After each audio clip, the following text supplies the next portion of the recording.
Angry Bears fan podcast. Uh, Another miserable start.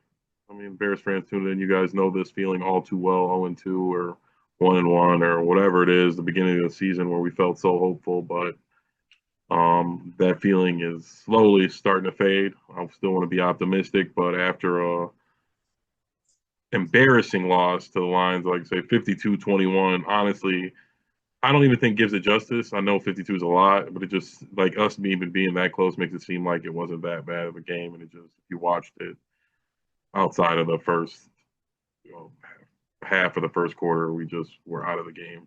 I guess maybe going into the second half, and that really killed their momentum. But just an awful outing all around from everybody. Caleb was okay. I guess he wasn't the main reason we lost. I guess that's a good note. Yeah, I mean, I have the. There's no other way to put it. The Bears got their shit pushed in against Detroit. And we kind of gave the defense too much credit after week one. Besides the first three quarters against JJ McCarthy, who JJ McCarthy looked completely lost in his game this week. Against the Just Falcons goes to too. show just how bad the Bears defense is because they made him look like Tom Brady in the fourth quarter. And then five touchdown passes to Jared Goff and, just getting absolutely demolished. Um, I'll start with we did this last week. I'll start with my list of, positives and, we'll go from negatives. So here's my list of positives from this week. Roma Dunze, end of list. That's it. That's all. That's the only good positive thing I could take away from this game was that Roma Dunze showing that he is going to be wide receiver one. He is the guy. Um, like you said, Caleb played okay. Offensive line, eh. Um, Absolutely no defense. I can't even talk about the defense. Again, special teams. The opening kickoff getting kicked. Were they trolling us? Was Cairo Santos trolling us when he did that? That's what you should have done at the end of the game last week, as opposed to the opening kickoff of this week. Tory Taylor, no hang time. It's great when you punt the ball 55 yards, but if it's on a line drive or you're not giving your guys time to get down there and out kicking your coverage, you're going to get 15, 20-yard returns on punt returns. You can't have that. But Roman Dunze looked real good. He had some drops that I didn't like, but you're right. He was the lone bright spot, two touchdowns, finally getting involved in the offense. I agree with you. There's really nothing good to say about it. Like Rome looked okay. They got him open. Caleb was mediocre. He stood in the pocket. He didn't hold. I mean, he held the ball a little bit too long sometimes, but guys aren't getting open. It's just a lot of negatives. I mean, Ben just got completely outcoached by Dan Campbell and their staffs. This was a really measuring stick game. I think Dan Campbell and the Lions wanted to prove to Ben Johnson he made a mistake by leaving. I think Ben Johnson wanted to prove that, you know what I mean, some of that success was mostly him. And it's starting to look like maybe not. I mean, obviously he's a good coach. I don't want to down on the guy. And it is first two games of the season. But like I've been harping all along since we signed Ben Johnson, this was my fear that this is now turned into a Ben Johnson learning experience season. And where this is Caleb's third year, where it really can't be that. We need to know right now. We can't. I really can't. We can't go into next year with question marks at coach and quarterback again. Yeah, no, I mean, to your point, through this whole thing, there's only one person and one person to blame for this whole thing, and that is Ryan Poles. I There agree. is no ifs, ands, or buts about it. We extended a guy who has drafted zero Pro Bowlers. Ryan Pace, his predecessor, he had seven Pro Bowlers. And then bad contracts are kind of starting to become the norm as well with Ryan Poles. I mean, Jalen Johnson's an all pro, don't get me wrong. But you sign Jalen Johnson to a whole bunch of monny and Let your defense Roquan walk. I and your mean, I defense understand line was corner, terrible. and Well, here's the thing. From what I understand, this is just from what I gathered, and I heard this from David Kaplan on ESPN radio this morning. Um, there was some things with Roquan inside the room that I guess was they just he didn't want to be a Bear anymore. He wanted to be gone. but I'm Um, assuming it was because of Ryan Poles, though, right? Like, I don't know. Whatever the case may be. And then you re-signed Cole Kmet, which at the time we thought was fine, but it's just proving, they're Bad signing. That was yeah, yeah. I honestly mean, at the time it sounded good because we're Bears fans. We like Cole Kmet. He's a hometown kid, and we're being optimistic. You're completely right. Bad signings, bad draft picks. I mean, we're gonna give Ben Johnson a little more time, but it doesn't look like that good of a coach hiring. Held on to Eberflus for too long. It's just he's drafting like we have luxury. You know what I mean? It's like we were watching these games, and it's like, fine, you took Darnell Wright instead of Jalen Carter. We tried to be bright spot about it. We really need an offensive lineman, but now Jalen Carter is the best player on the best team, the best defensive player on the best team in the league. And he was we could have had him 2 years ago, like, and we should have had him, but we didn't because of whatever characteristics. Our locker room wasn't ready. But again, it's just time and time again, and Caleb, to be decided. Jaden Daniels looked like a human being against the Packers. Maybe they're that good. JJ McCarthy, not that good. Bo Nix has looked mediocre so far.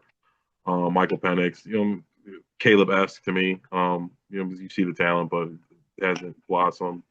So Caleb's to be determined. That was a kind of, and I'm not going to hold that one against him too much. Obviously, I didn't want to do it, but you had to take Caleb in that spot. It just seemed like you kind of had to take him. So I won't hold that against him. But Colston Loveland, again, one of my favorite players. He went to Michigan. I like him a lot. We didn't need him. We're doing the same thing we did with Rome Odunze last year. We draft a fucking guy at 10 and we're not getting him the ball. He got one target the whole fucking game. And I don't know if Caleb doesn't trust him. Because I went back and watched the game because I was like, are they not? And Ben Johnson's drawing up plays for Colston Loveland, motions where he's running like a little bend route where he's coming wide open. Caleb's not throwing it to him. I don't know what's going on. But we're drafting Burden and Colston Loveland in the first and second round, and these guys are barely contributing. One didn't play last week. Trapilo's not contributing. None of these guys are contributing, and it's just been a dumpster fire. Ryan Poles just doesn't know what he's doing. Draft wise, he can't draft off of the lineman. He's completely ignored the pass rush these 4 years. The best one we got was Shamar or Turner or the kid we got this year in the second round. That's the highest draft pick we spent on one. Really didn't go after anybody viable in free agency. There was multiple guys available for trade that we didn't go after. He let our fucking arch rival get Micah Parsons when we had more ammo. I'm guessing. I mean, I guess he wanted Kenny Clark back. I don't know if they would have took Sweat, but I'm assuming Jerry Jones would have rather sent him to a team that he was going to be worse on than a team that could potentially go to the Super Bowl. So I don't know how we're not at least in a bidding war for him. I don't have anything good to say about Ryan Poles. I've tried to be. I mean, obviously, I've pointed out plenty of times, but I always try to be optimistic. But I can't look to a time where I felt like he made a good decision that wasn't right in his lap. Like the trade is like a no-brainer. Anybody would have done that. Who's not going to do that trade? That it worked Yeah, out. It's like it, generational it's quarterback. been Move on from Justin. Obviously, I didn't like it, but again, kind of had to do it. But all the times where it's like him to do his job and not really force into position, he's failed. I don't think Colston Level is a good signing as much as I like him, and I think he might turn out into a good player. I don't think it's what the Bears needed. Same thing with Rome Odunze. And again, he's turning into a number one, but what is that next year? Like, I mean, maybe this year will have a big year, but it's like we lack in the trenches and on defense, and we're getting just pushed around and embarrassed. And the last few years, they blamed it on, oh, well, we had a bad quarterback and a bad coach. We couldn't get first down, so the defense is just tired. They're out there. But they're just garbage. We don't have a pass rush. Montez Sweat is okay. I was looking around. We got 13 pressures the entire season, which is embarrassing. We should be getting, twice as many of that a game, 15, 20, at least a game as a team. well, I mean, and that's the thing too, is that right now this is looking like a historically bad defense. I want to hop over to offense real quick. We'll get back to the defense because there's one thing that sticks out to me this year. Okay, you and I had both talked. You sent me a message during the game about how like hot ass DeAndre Swift is. So the Bears lead the league in 1.89 yards before contact. So these running backs, DeAndre Swift mostly because he's the only one that's been healthy, is getting 2 yards past the line of scrimmage before contact. That's number one in the NFL. Okay.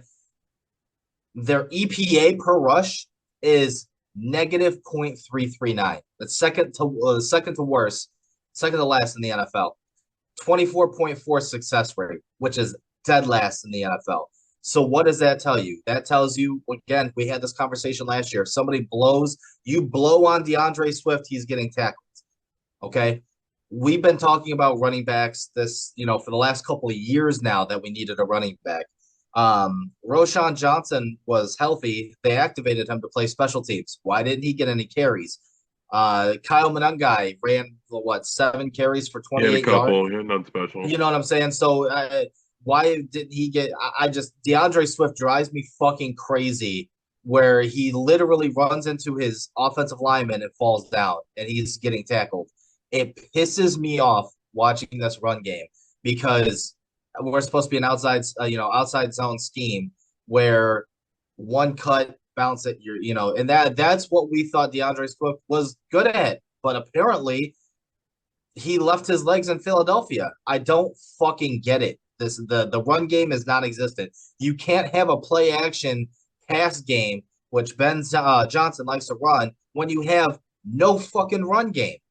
Where is how many running backs in the offseason were out there for them to be signed? You see what Nick Chubb's doing in Houston. He's actually having a pretty decent little season. The kid from Minnesota that came over Jordan Mason, from Francisco, Jordan Mason, he was available. Like, I don't, and there was a bevy in the draft, like yeah, and that we could have moved around and got or picked up. Scatabo went late, like I don't know what's going on, but it's like I don't know what Ryan Poles is doing. Like he felt confident with these guys, like you said. Roshan didn't even get a touch. We drafted him multiple years ago. Then we got Monangai in the 7th. Again, who knows if these guys come here, but we didn't make hefty offers to Saquon, Derrick Henry, Josh Jacobs. Like, what I just don't. His master plan isn't, or if it is a master plan, just isn't unfolding like he thought it was. I'm pretty sure DeAndre Swift is making the same amount of money as Josh Jacobs is. Maybe Josh Jacobs is making a little bit more. Yeah, that's what I'm saying. I bet Derrick Henry too. I bet Derrick Henry's not making too much more than DeAndre. 3 years, $24 million is what they signed DeAndre Swift for, and I'm pretty sure it was like 3 for 30 or whatever for Josh Jacobs. And even Aaron Jones. Aaron Jones signed with Minnesota for like 3 for 24 or whatever it is. Like, what the fuck are we doing? Josh Jacobs was 4 for 48, so a little bit more, but still in the window we could have got. He's a lot better than him, so that's why he went for more. But he's a dual threat, hard run. Like he is not spent in free agency. We haven't gotten anyone. He's not drafting well. He's not signing free agents. Our guys aren't developing well. This has just been a failed experiment with Ryan Poles, and it looks like. I mean, they just signed him to extension, so we're going one more year with him at least. Are they really going to? I mean, I don't. If this is a bad year, they kind of have to fire him. Even after the extension. I don't know, because the Bears front office is as ass backwards as it could possibly be. I know we've had this power shift and all this other bullshit, but it seems like Kevin Warren and Ryan Poles are butt buddies, and I don't know how it's gonna work. I don't, because it seems like with that extension, now you got to tell George, hey, I know we just signed this guy to an extension in February, but we got to fire him. And it doesn't seem likely that they could go winless. And I have a fear that Ryan Poles would still keep his job because of everything that goes on in that front office. Let's transition a little bit. Let's talk about the defense now. The defense, which was god awful. We talked about it ad nauseum, you and I, during the game, as well as earlier here in the podcast. 52 points. Okay. I want to point out a thing here that a little statistic that I read. Opposing quarterbacks this season, when targeting Tyreek Stevenson, have a perfect passer rating of 158.3. Dennis Allen's defense is supposed to be a man-to-man, mostly man-to-man defense. Tyreek Stevenson, coming out of Miami, was supposed to be a man-to-man guy. I don't know why we didn't cut him after the Washington game last year. That's another bad pick by Ryan Poles. Second round pick, absolute trash, absolute hot garbage. Cannot. I don't know this year, I guess, but I mean, at this point, we need him for the depth purposes. I mean, none of the guys behind him are going to be any better. I think he's getting picked on a lot this year. Well, you can't get any worse. I mean, I guess that's true. That's perfect passer rating. Yeah, but that's this year. Last year wasn't that, or so I don't. I don't know. I mean, I don't. I do think it was a bad draft pick. I'll say that. I don't like not having him. I don't think we're better than having. I think he is. The secondary's bad. The pass rush isn't there. It's hard to like when you're guarding the best wide receiver and there's no pass rush. Like you are going to give up a lot of like. You saw the touchdown he gave him in the half. I mean, that was just a really good route, throw and catch by like. I mean, how do you stop one of the best wide receivers in the NFL? It's the chunk plays more Yeah, so than the red zone plays that I'm talking about. no, No communication on that defense, especially in the secondary. You got two. I mean, let's go through it. So Jaquan Brisker, meh. I'm not a Uh, coverage guy. No, I mean, if he's the pass rush isn't getting there, he's not that guy. he's also missing tackles in the run game, Yeah, and he's missing tackles when after yards after catch. He's Tyler Gordon banged up right. again. Yeah, Not playing. Jalen Johnson's probably going to be out for a couple weeks. He re-aggravated that groin. TJ Edwards is going to be out. He re-aggravated that hamstring. Those are soft tissue injuries. You and I both know how soft tissue injuries go. That's not a 1 week turnaround. It's not. And now you got to He go up tried against. already, and he didn't. Both of You them. got to go. So Yeah, you got to go up against CD Lamb and George Pickens coming up against Dallas. These boys better be ready because we're about to have another 50 burger put on us at home against Dallas. You saw what Dallas did against the New York Giants, and they have a much better pass rush than we do. yeah, I like. I mean, we're just gonna have to be ready to score. The Giants scored a lot of points on them too, so we're just gonna have to do that. But I don't. I Ryan Poles is at every like the lack of pass rush is just alarming. I mean, he hasn't addressed it at all. Basically, third round picks it's just not going to cut it in the NFL. You got to get elite guys. You got to trade for them when they're available. You got to sign them when they're free agents, and you got to draft them high in the draft. And I think we passed on too many. Like I said, we passed on Jalen Carter for Darnell Wright, who is not a Pro Bowler, okay. right tackle. He's Yeah, not even a he's Pro just Bowler. okay. And like I said earlier, Jalen Carter is the best defensive player on the Super Bowl champion team, and he's in his third year or second year, right? Or fourth year, sorry, fourth year. So he could have been ours. Like we traded a fucking seventh. He was the consensus pick. He fell. He was supposed to be a top 1 or 2 pick. And Ryan Poles is playing, thinking like he's fucking the Ravens or somebody. Where like, oh, we just don't need that in our organization. We don't need an elite player in our organization. It's like looking back, it sounded good, but it's like that's your fucking job for you to draft that guy and make sure he doesn't get in trouble and he blossoms into the player he's supposed to be. That's literally your fucking job. Like, so you can't be afraid to draft somebody that talented. And it's like we're the Bears. We don't have that luxury, and we need defense. Like, I'm looking back. I can't really think of a positive thing to say about Ryan Poles. I know I've been complaining about it, and honestly, I'm sure to anybody who's followed of the few people who were following us this whole time, it came off as just me just being a Justin Fields apologist or mad about that. But he's just not doing a good job. And okay, maybe I just say objectively the Justin Fields trade, he kind of had to do that if I agree with it or not. But just I'll take that out of it and the assets he got for not trading him that 1 year, he hasn't done anything. He hasn't signed anybody good. Everybody, he's overpaid. Like I said, we re-signed Jalen Johnson. Like I don't know if the Roquan thing could have been worked out. Who knows? But what I'm We're saying is like $6 million over the cap, and we have the fifth most money spent on defense in the NFL. The fifth most money to the defense in the yes, NFL. And Tremaine Edmonds is a bust. They signed him 4 years, $48 million, or whatever the case was. It was like $16 million a year. Absolute garbage. yeah, Absolute not garbage. worth the money. Matt No. Eberflus had to have him. Absolute garbage. You dumped money into Jalen Johnson, which I get. He's an all-pro. But you took all that money, you spent it on linebackers and one corner. Where's your defensive line? Yes, Where is that? paying Grady Jarrett and Dio. Bargain bin shopping. Yes, At and the paying defense. them premium prices. Grady Jarrett makes a hefty amount.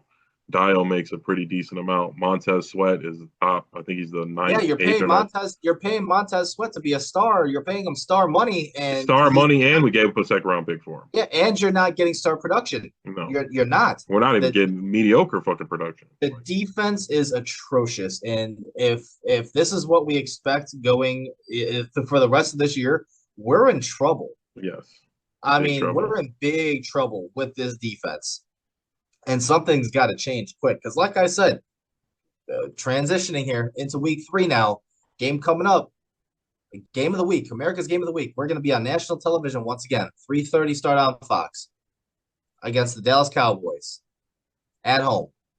Now, we see what that offense can do. It's a very high-powered offense. We see how bad our defense is. Now, like you said, probably you're going to have to get ready to to score points. Matt Eberflus, for all of his faults, has relatively done a pretty good job against scheming up against Ben Johnson offenses. We've seen it in the 3 years that he was there as our head coach. We played Detroit really, really close for the most part when Matt Eberflus was calling the plays for our defense. He knows Caleb Williams' weaknesses. I mean, everybody knows Caleb Williams' weaknesses now, but he knows more than anybody how to exploit them. This is another revenge game kind of thing. You even got Jack Sanborn, who's playing pretty good fucking football in Dallas right now, coming back as well. This has the potential to be a really, really, really bad look this Sunday against Dallas. Because if it's ugly, like the Detroit game was at home, Ryan Poles really starts to feel the pressure. At least he should. If he doesn't, then I don't know, because it's a talent thing. Like you were saying, Ben Johnson's the play designs are good. The you know what I'm saying? Maybe Colston Loveland missing camp as well as Luther Burden missing camp because they missed a significant portion of training camp. Maybe that's kind of why they're kind of slow to get into and integrating into the offense, which I could understand. But you also have DJ Moore, Cole Kmet, and Roma Odunze, who are all veterans in that offense, along with DeAndre Swift. Where's the production at? Caleb's got to get better.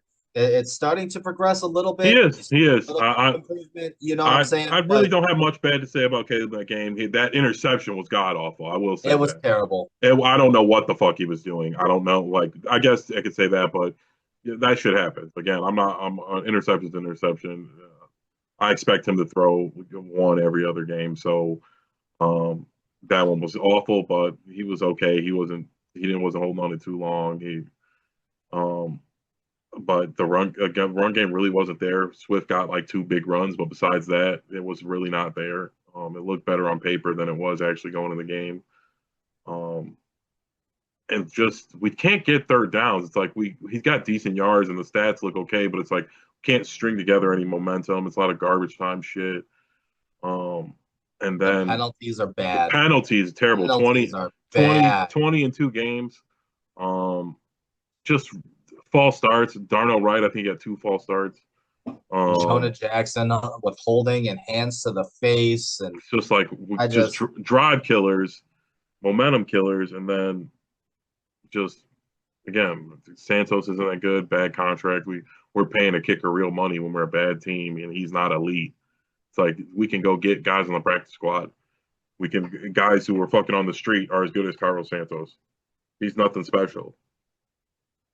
So it's just dumb. And like I said, 4th round pick for Torrey Taylor. He's got a nickname. He was really good in Iowa or whatever. But not worth the 4th round pick. There's guys especially when you have Bucky Irving on. I was just gonna say that meme was going around. Bucky Irving got picked right after him. It's like, and he's a contributor on a playoff team, possible Super Bowl contender, and we got a punter who can't put a little hang time on it. And absolutely. The sky is falling right now. I mean, if it's a competitive game, maybe the Bears can find a way to turn it around. If we get blown out this week, it's season over. Yeah, I agree. We still got to pay the Packers twice. Yep. Lions again, Vikings again. Yep. And then you got Baltimore. Oh, we still got Baltimore. Luckily, and Cincinnati. Jake Browning's not a joke. I mean, he might throw a few interceptions, but he's going to throw for 300 yards. The schedule doesn't get any easier, and that it's just, I don't know, man. It's looking grim right now for this season. It's just we got to figure something out. It's demoralizing to have the faith that we have every single year, in the off season. And now it's just turned into literally this. This feeling is usually a little bit later in the season, but now it's first two games. I don't know. I'm a realist. I'm being a realist here. We were talking about 9, 10 wins this year. We'll be lucky to get 5 Yeah, with the way that unless this we see defense is playing something right now. crazy, unless somebody wakes up and somebody or the kid we drafted, Turner, comes in and he's actually a pass rusher, or Yeah, and Austin Booker coming back from IR, and maybe he is the next. I don't fucking know. no, I don't yeah, know. I don't know. Uh, well, little week 2 overreaction factor cap. well, sure. All right. So week 2 NFL overreaction factor cap. Here we go.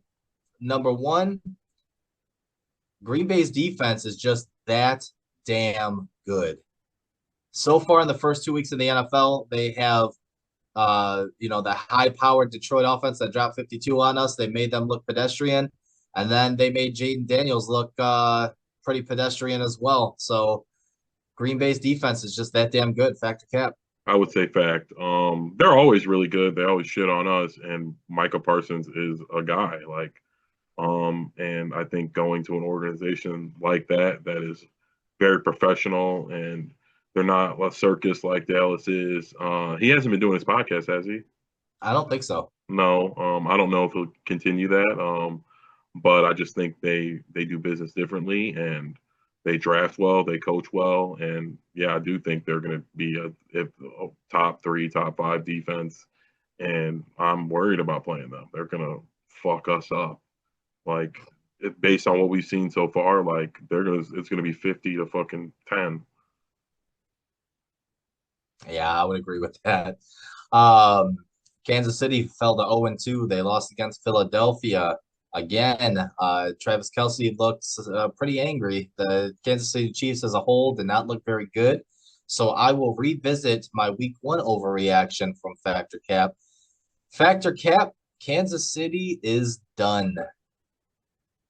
What do you mean by done? Like the no more being a Super Bowl No, contender? no, no, no more dynasty, and they will not win the AFC West this year.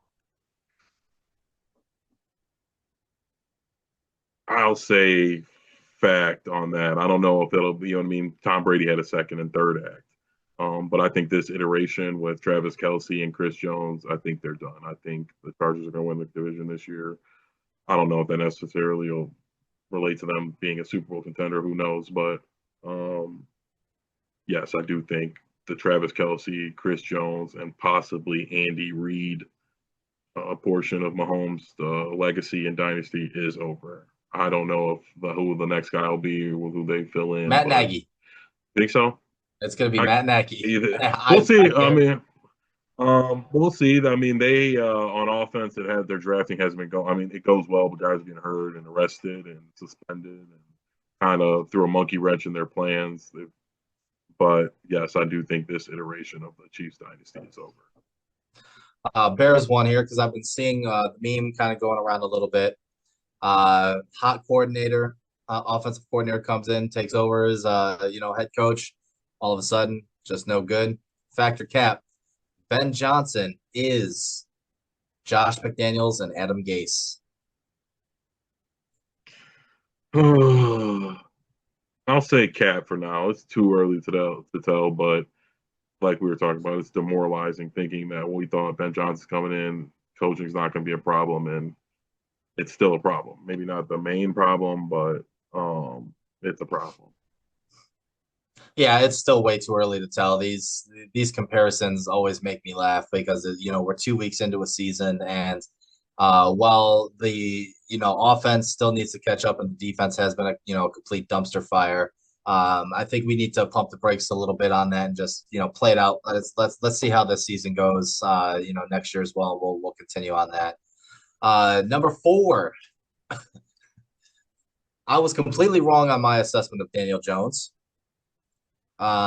He has been playing very, very well, but at some point the clock has to strike midnight, and that Cinderella is eventually gonna, go back. So I asked this question, Factor Cap. Daniel Jones, Indiana Jones. Daniel Jones is the real deal for the Indianapolis Colts. I don't know what you mean by real deal. I think they could have success. He showed that with the Giants and Saquon, a really good running back, solid defense, he could play good football and get you to the playoffs, but not beat a good team. I think in that sense, yes. I think Baker and Geno have shown that sometimes we give up quarterbacks far too soon, especially guys who go to shit places like the Jets or the Bears or a couple other places who ruin careers. And Danny Dimes was in a place like that. The Giants never really supported him. His best player was always Saquon, who was basically hurt every year. The only year Saquon was healthy, they went to the playoffs, and Daniel Jones played so good that it got himself a big boy contract.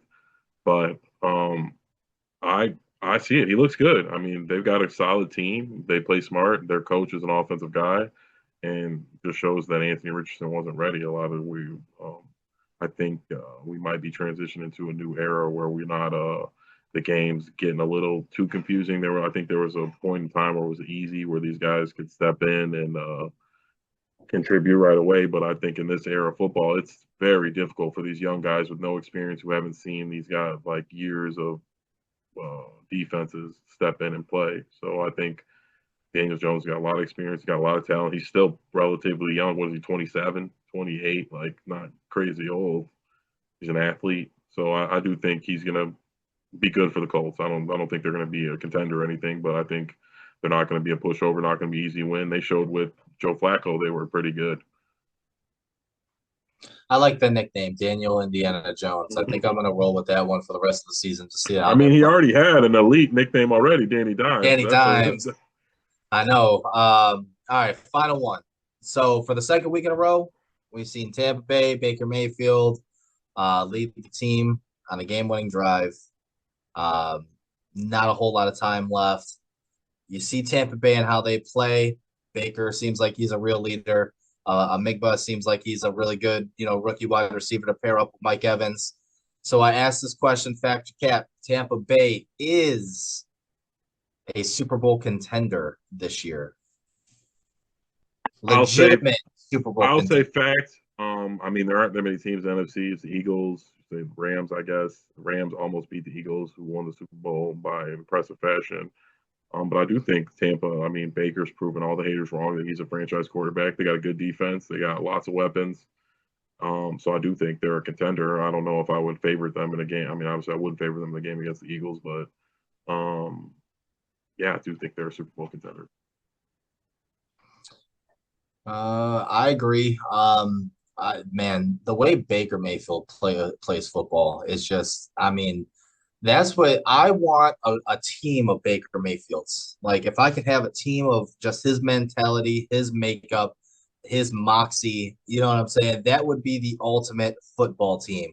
The guy just loves to play, and he will do anything to win. He will put his body on the line. He will throw his teammates in front of him. Yeah, like he will do whatever it takes to win a football game, and that's what I love about Baker Mayfield. They seem like they're very well coached. I